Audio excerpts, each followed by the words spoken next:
ನಮಸ್ಕಾರ, ನನ್ನ ಹೆಸರು ನಂದನ್ ಅಂತ. ಮೂಲತಃ ರಂಗಭೂಮಿ ನಟ ಹಾಗೂ ಸಿನಿಮಾ ನಟ. ನನ್ನ ಹಿಂದಿನ ಸಿನಿಮಾಗಳು ಎಲ್ಲೋ ಬೋರ್ಡ್, ರೂಪಾಂತರ, ಮೋಜೋ ಮತ್ತು ಇತ್ಯಾದಿಗಳು.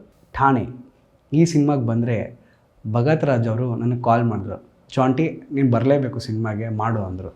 ಸರಿ ಸರ್, ನೀವೇನು ಹೇಳಿದ್ರೆ ಅದು ಮಾಡ್ತೀನಿ ಅಂತ ಮಾತುಕತೆ ಆಯಿತು. ನಂತರ ಒಂದು ದಿವಸ ವರ್ಕ್ಶಾಪಿಗೆ ಕರೆದ್ರು. ಎಲ್ಲಿ ಇಸ್ರೋ ಲೇಔಟಿಗೆ ಬಂದು ಅಲ್ಲಿ ಎಲ್ಲ ನಟರು ಕೂತಿದ್ರು. ನಾನು ನನ್ನ ಪಾತ್ರ ಏನು ಸರ್ ಅಂದೆ. ಪಾತ್ರದ್ದು ಡೈಲಾಗ್ಸ್ ಕೊಟ್ಟರು. ನಿಮ್ಮ ಪಾತ್ರದ ಹೆಸರು ಮರಿಲಿಂಗ ಅಂತ, ನೀನು ಇದು ಮಾಡ್ತಿರ್ತೀಯ, ಅದು ಇದು ಅದು ಅಂತ. ಸರಿ ಸರ್ ಅಂತ ಹೋಗಿ ಮನೆಗೆ ಹೋದೆ. ನಂತರ ಒಂದು ದಿವಸ ಫೋನ್ ಮಾಡಿದ್ರು. ಫೋನ್ ಮಾಡಿಬಿಟ್ಟು ಕಾಸ್ಟ್ಯೂಮ್ ಏನು ಮಾಡಿದ್ಯಪ್ಪ ಅಂದರು. ಸರಿ, ಏನು ಮಾಡೋದು, ನಾನು ಕಾಸ್ಟ್ಯೂಮು ಅಂದ್ಕೊಂಡೆ. ವಿಚಿತ್ರವಾಗಿ ಕಾಣಬೇಕು ನೀನು, ಅಷ್ಟೇ, ಏನು ಮಾಡ್ತೀವೋ ಮಾಡ್ಕೊ ಅಂದರು. ಸರಿ, ಅದಾದಮೇಲೆ ಹೋಗಿ ಕಾಸ್ಟ್ಯೂಮ್ ನಾನು ಪರ್ಚೇಸ್ ಮಾಡ್ಕೊಂಬಂದೆ. ಆಮೇಲೆ ಫೋಟೋ ತೆಗೆದು ಕಳಿಸ್ದೆ. ಕರೆಕ್ಟಾಗಿದೆ, ನಾನು ಏನು ಅಂದ್ಕೊಂಡೋ ಅದು ಮಾಡಿದ್ಯಾ ಅಂದರು. ಆಮೇಲೆ ಭಗತ್ ರಾಜ್ ಅವ್ರ ಬಗ್ಗೆ ಹೇಳಬೇಕು ಅಂದರೆ, ಅವರು ನನಗೆ ರಂಗಭೂಮಿಯಿಂದ ತುಂಬ ವರ್ಷಗಳಿಂದ ಪರಿಚಯ. ಅವ್ರ ಹಿಂದಿನ ಸಿನಿಮಾ ಸೂಟಲ್ಲೂ ನಾನು ಸರ್ ಒಂದು ರೋಲ್ ಇದೆಯಾ ಕೊಡಿ ಅಂತ ಕೇಳಿದ್ದೆ. ಅವ್ರು ಅದರಲ್ಲಿ ರೋಲ್ ಇರಲಿಲ್ಲ, ಕೊಡಲಿಲ್ಲ. ಸೊ ಇದರಲ್ಲಿ ಅವ್ರು ನೆನ್ಪು ಮಾಡ್ಕೊಂಡು ಕೊಟ್ಟರು. ಸೊ ಭಗತ್ ರಾಜ್ ಕರೆದ್ರು ಅಂತಲೇ ನಾನು ಏನೂ ಮಾತಾಡಲಿಲ್ಲ ಸರ್, ಪಾತ್ರ ಕೇಳಲಿಲ್ಲ. ಹೋಗಾದ್ಮೇಲೆ ಸರ್ ನಾನು ಮಾಡ್ತೀನಿ ಅಂತ ನಾನು ಅಂದ್ಕೊಂಡ್ಮೇಲೆ ಸರ್ ಏನು ಪಾತ್ರ ಅಂತ ಕೇಳಿದೆ. ಸೊ ಭಗತ್ ರಾಜ್ ಅವರು ಅಷ್ಟು ಆತ್ಮೀಯರು ನಮಗೆಲ್ಲರಿಗೂ. ರಂಗಭೂಮಿಲಿ ಸುಮಾರು ವರ್ಷ ಕೆಲಸ ಮಾಡಿದ್ದಾರೆ ಅವರು ರಂಗಭೂಮಿಲಿ ಆಲ್ಮೋಸ್ಟ್ ಎಲ್ರಿಗೂ ಗೊತ್ತಿದ್ದಾರೆ ಅವರು.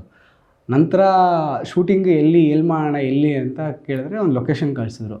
ಆ ಲೊಕೇಶನ್ ನೋಡಿದ್ರೆ ಎಷ್ಟು ವಿಚಿತ್ರವಾಗಿತ್ತು ಅಂದರೆ, ನಿಮಗೆ ಈ ಸಿನಿಮಾ 20 ವರ್ಷ ಹಿಂದಿನ ನಡೆಯೋದು. ಸೊ ಎಲ್ಲೂ ಮೊಬೈಲ್ ಫೋನ್ ಕಾಣಬಾರ್ದು, ಅದು ಕಾಣಬಾರ್ದು, ಇದು ಕಾಣಬಾರ್ದು. ಸೊ ಆ ಲೊಕೇಶನ್ಗಳು ಅವ್ರು ಅದೇ ಥರ ಹುಡುಕಿದ್ರು. ಅಂದರೆ ನಾವು ಎಷ್ಟು ಖುಷಿ ಅಂದರೆ, ನಾವು ಮಾಡಿರೋ ಆ flower market, Basavanagudi flower market ಒಳಗಡೆ ಮಾಡಿರೋ ಲೊಕೇಶನ್ನು ಈಗಿಲ್ಲ.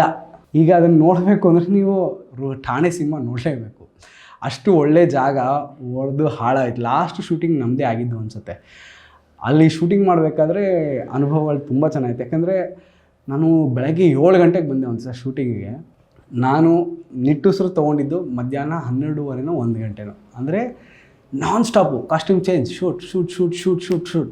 ನಾನು ಹೋಗಿ ಕೇಳಿದೆ ಕ್ಯಾಮ್ರಾಮನ್ ಸರ್ ಪ್ರಶಾಂತ್ ಸಾಗರ್ ಅಂತ. ಅವರು ತುಂಬ ಒಳ್ಳೆ DOP, ಸಿಕ್ಕಾಪಟ್ಟೆ ಒಳ್ಳೆ DOP. ಅವ್ರನ್ನ ಕೇಳಿದೆ, ಸರ್ ದಿನಕ್ಕೆ ಎಷ್ಟು ಶಾಟ್ ತೆಗಿತೀರಾ ಅಂತ. ಎಷ್ಟು ಶಾಟ್ ಅಂದರೆ ಮಿನಿಮಮ್ 60 ಶಾಟ್ ತೆಗಿತೀನಿ.